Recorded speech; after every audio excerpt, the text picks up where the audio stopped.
अंधे संगीतकार समीर की झोपड़ी। घने जंगल के बीच एक छोटी सी झोपड़ी थी, जहां समीर नामक अंधा संगीतकार शांति से बैठा अपनी लकड़ी की बांसुरी बजा रहा था। उसकी मधुर धुनों पर चिड़िया, हिरण और गिलहरियां तक मंत्रमुग्ध होकर पास आकर बैठ जाते। सुबह की हल्की रोशनी पेड़ों के बीच से छनकर आती और इस दृश्य को स्वप्न जैसा बना देती। समीर और उसका गुरु।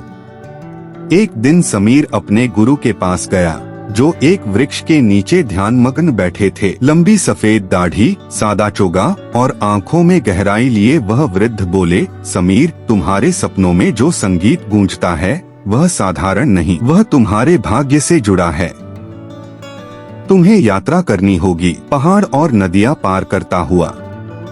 समीर ने अपना छोटा कपड़े का थैला और बांसुरी उठाई और चल पड़ा। उसने बर्फ से ढके पहाड़, कलकल करती नदियां और घने जंगल पार किए। दिन से रात हुई, फिर भोर आई, लेकिन समीर रुका नहीं। खामोश जंगल और ठहरी हुई प्रकृति। रात को वह एक विचित्र जंगल में पहुंचा, जहां सब कुछ स्थिर था, न हवा न कोई आवाज। चारों ओर धुंध फैली थी और जुगनू एक टिमटिमाते दीप की तरह चमक रहे थे। समय जैसे थम गया हो।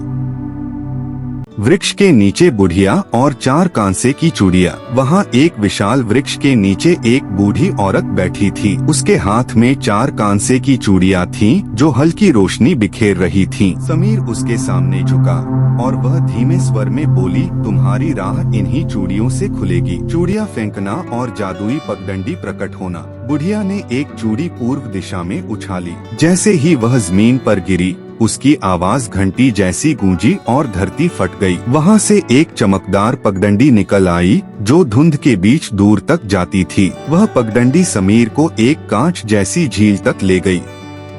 रात के समय झील की सतह पर तारे झिलमिला रहे थे।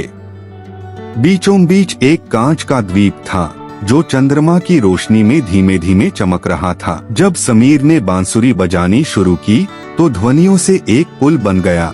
संगीत की लहरों से बना जादुई पुल जो द्वीप की ओर बढ़ रहा था।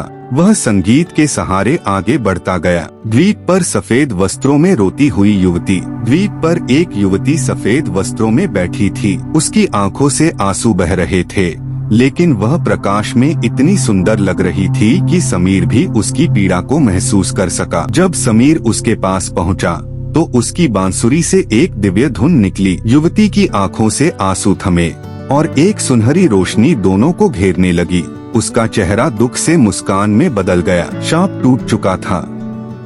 हरा भरा मैदान और दृष्टि का वरदान। तभी वे एक हरे भरे मैदान में आ पहुँचे, जहाँ सूरज की रोशनी फैली थी। युवती ने समीर की आंखों को छुआ और पहली बार उसने इस संसार को देखा। फूल, रंग, पेड़, आकाश, संगीत में विलीन। वह युवती वास्तव में संगीत की देवी थी। दोनों उस जादुई मैदान में हाथों में हाथ लिए खड़े थे।